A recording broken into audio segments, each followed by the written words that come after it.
All right, team members, let's do a little fireside mentoring. So this morning after this trip that I've been on, woke up really early this morning and had a little download as I contemplated the concept of discovering your why. So this idea, of course, is propagated all over the place. Any type of network marketing stuff that you read and see and different things like that, they're always emphasizing this why. You've got to discover your why. And it's always kind of troubled me a little bit because I thought that perhaps the prospect was actually a lot more simple than it's presented. Because sometimes I think as leaders we're so anxious to get other people engaged and motivated moving forward that we've come up with all kinds of frameworks to identify or help people pull out of them the why or the driving motivation of why they're going to jump forward and succeed in the business and work real hard. And of course we want people to do that. We want them to experience the joy of the business. But there's some things that I've pondered and we're kind of contemplating on this, and I think the whole concept is probably a lot simpler than it's made out to be. Hi Jennifer, how are you doing? And we will, so I'll go through this. And it started with this basic question, because I've kind of gone through, thought back about what drove me to do the business. Of course, you know, when I started, I operated at a level that most people won't. You know, I got in, and then I started leaving my workplace at 5 p.m., started working my doTERRA business at 6 p.m., and I'd go till midnight, and I did that like every day for a year and a half, and then it wasn't until I got into really established commission checks and things like that I started stabilizing or kind of enjoying the journey a little more per se. Now, so it comes down, and I had to ask myself the question, well, what drove me to go so hard? And so I think if you start with this fundamental question, and you think about that's a thick marker, what motivates you. And I've contemplated what motivates people, what's driving forces behind people, what really gets them to move forward.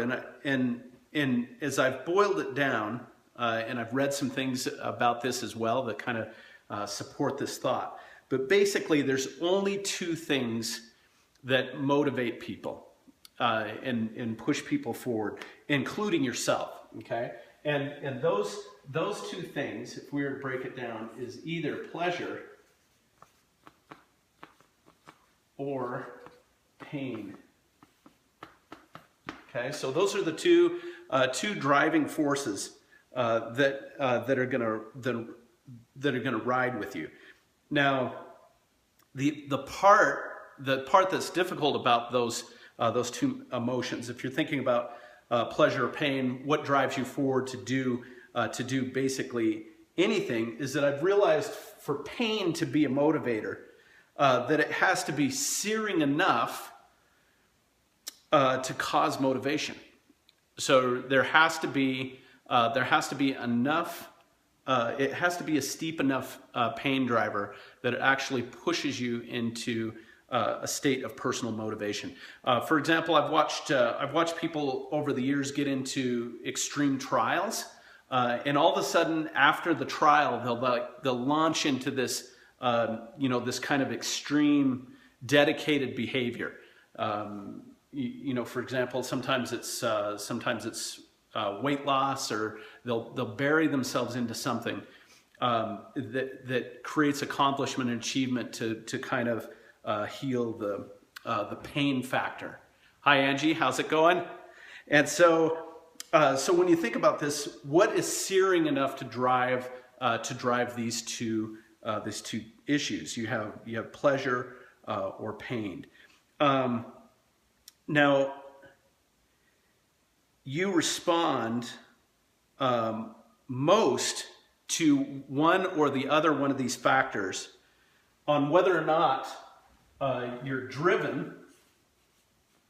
So if you think, okay, I'm a driven person, or you're a reactionary person.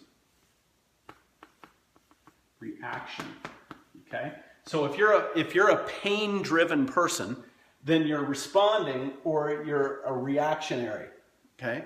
Now, if you're a pleasure-driven person, in other words, you're pursuing passion and things like that, then you're a driven person. And this starts to break it down into a pretty significant concept, meaning that you're saying, okay, what motivates you? Are you primarily motivated by pleasure, or are you primarily motivated by pain? And if your response is to pain, then you're a reactionary person. In other words, you don't really go into motivation unless the pain is severe enough to move you forward.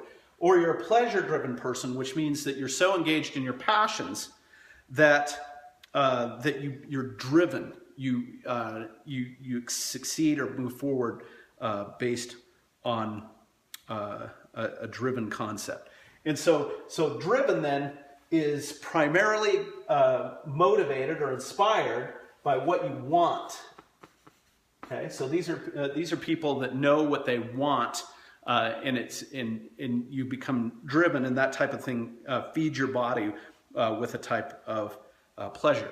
Now, on this side, the reactionary then is what hurts. Okay, so if you're reacting, and your response then is what hurts the most, and then this fuels a need. Okay. I don't know if you can actually read those. Those might be backward on camera, but maybe it'll save better. Okay, so follow this logic. What motivates you? Are you driven primarily by pleasure or by pain? If you're driven by pleasure, or you seek, then you're primarily driven by the things that you want. And if you're pain driven, that means you're reactionary and you're responding to what hurts most in life, and that's directly tied to your needs. Okay, and so this creates a different thing. So if you've kind of got those categories down, then let's look at it this way. I've kind of been pondering this idea, and so I've developed a little pyramid here that's basically representing the 5 phases of a why, and we could say five phases of motivation. But basically, as I've thought back around it, this is what primarily motivated me. And and you'll see that this is actually a highly simplified version of Maslow's hierarchy of needs. Okay, and so it begins at the base. The baseline is that people are responding to the needs in their life. Okay, and so needs again are hurt based. They're solutions based. They're you got to solve a problem based. And so most people, when they start down a journey, especially if it's something they don't want to do very much, like call people, and you're putting things off because you're doing things that maybe you don't enjoy as much. Okay, and so in order for somebody to engage in the business, they've got to hit, or you've got to be able to identify what are the real needs. So for me, when I started out in doTERRA, I had come to an intense emotional need to buy groceries for our family.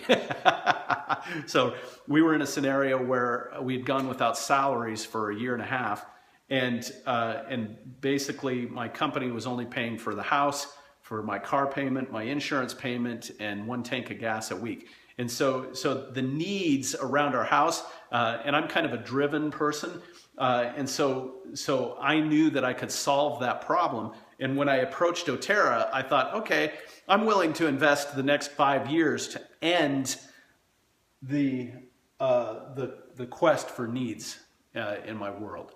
Okay, I was willing to do that, and I recognized that it would be about a 5-year journey. Now, as I met our needs, we finally got to a point of our needs, but because I'm driven a little bit, I'm responding more to passions, and so that pulls it up into this next phase, which is an intense desire for your wants.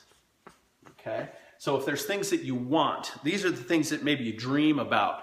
For example, you want a home, you want to live in a better neighborhood, you want to drive a better car, you want to eat better food, you want to travel, you want a cabin in the woods, you want to go snowmobiling, you want to have a boat. I mean, these are things that you want. You want to send your kids to college, and so these are passion-driven areas. So if you look about it, somebody that's coming in as a builder, they're going to respond first and foremost to strong needs that they have in their life, even if that need is a need to have purpose or recognition or something like that, or community or things like that. And that'll fuel. And then as they get going and they start making enough for their needs, then they're going to go into a why crisis, right? The thing that continues to motivate them. And so then they become inspired by what they want, or the possibility of being able to have what you want. And so, and then once you get into a state of abundance, and you're meeting all your needs and you can pretty much buy the things that you want, I know for myself and several of our other large leaders, that creates another serious why crisis. It's more intense at that level, and so I've dubbed these as why crises. And I've realized one of these why crises is occurring. I realize that they're occurring, one, on the decision to engage in the business because you want to solve a problem, you have a need, and then you're inspired by the progress you've made, and you have some wants, and then when you have your wants and needs fulfilled, then of course the inspiring factor is going to be your quest. Okay, and quest is where sometimes you get into the grander scheme of things. But I've realized that when somebody's starting out and they have a problem to solve, the last thing on their, they're probably not going to go through the pain threshold if they're reactionary. Even for a quest, if they still have needs, they got to figure out that the business opportunity can solve their problems. For example, secular unemployment and things like that, and they don't want to be in that position anymore, and they have a strong need, or maybe they have. In my case, I had 3 daughters. I knew that they were going to want to get married and go to college, and so I could see forward. But we had to solve our household problems first, and then I was inspired by what I could provide for them through the growth of the business. Okay, and so you're basically asking yourself these questions: what are your needs?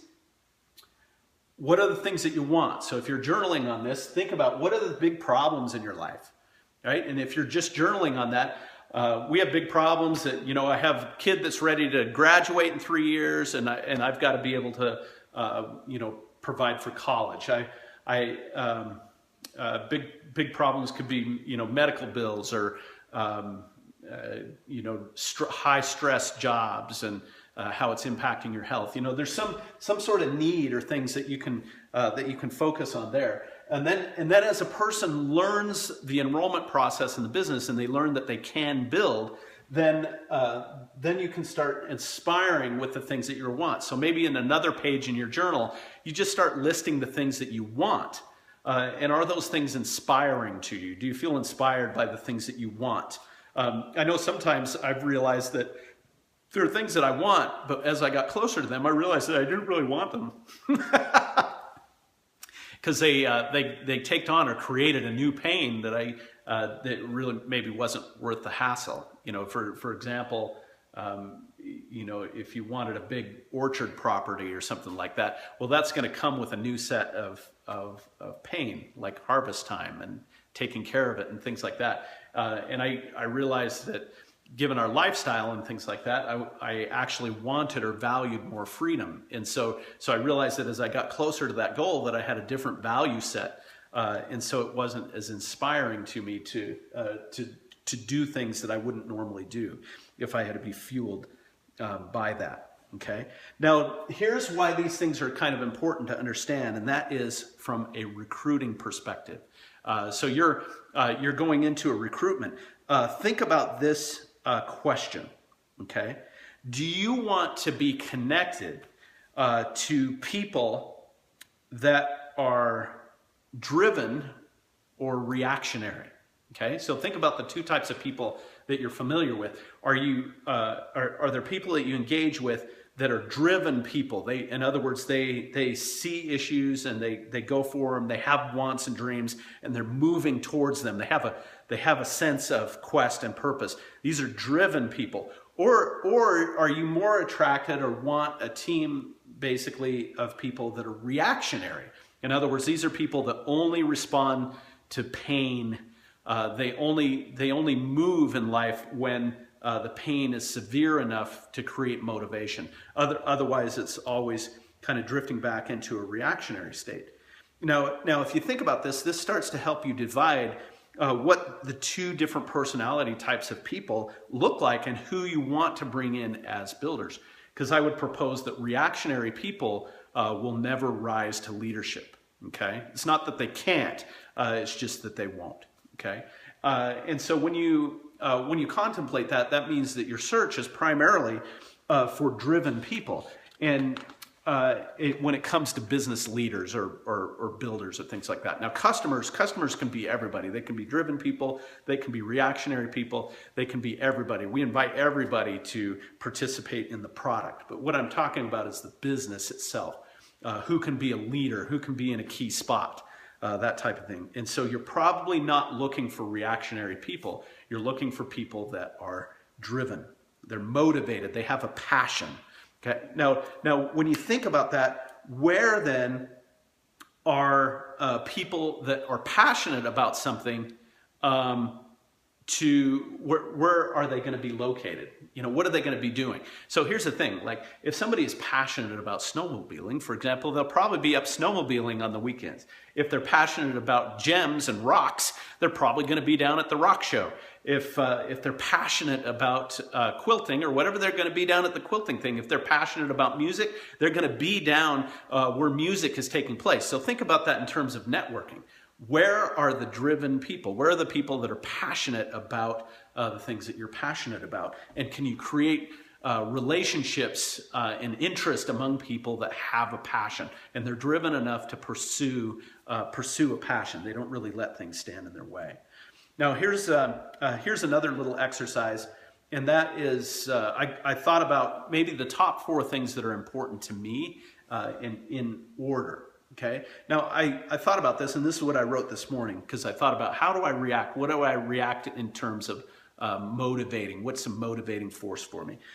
And I realized that my number 1 is my personal well-being. Okay.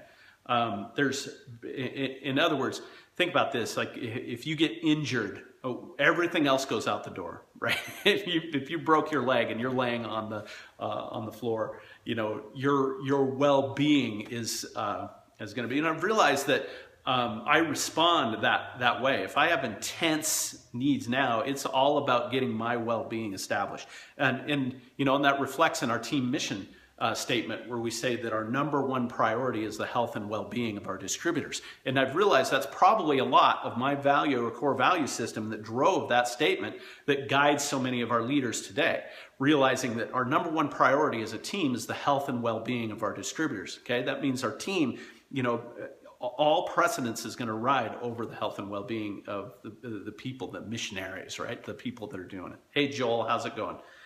Okay. All right. So now the second thing I've realized that rides on that priority list is my connection to God. So I was contemplating it, and I was thinking, okay, I recognize that a lot of my interaction and personal relationship with God is largely related to my well-being. Okay, think about when you are driven to prayer, or to seek your higher power or things like that, is probably largely related to your well-being.